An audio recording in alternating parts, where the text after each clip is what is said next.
A furniture company manufactures two products, A and B, which are constructed using steel, plastic, and fabric.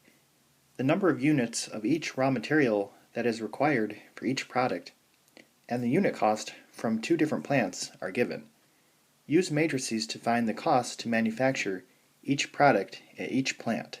So I'm going to copy the information in these two tables into two matrices. So now that I have my two matrices, I want to see if I can multiply them. So my inner dimensions match, as well as the labels that go along with those.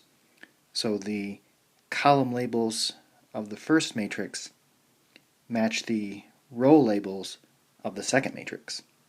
So I can multiply these two matrices. Now the outer dimensions tell me the size of my answer matrix and how to label it.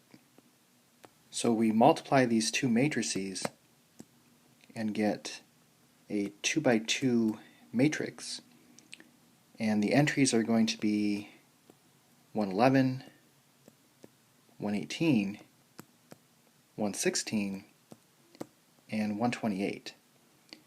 And we're going to label them 1 and 2 and A and B. So this will be our final answer.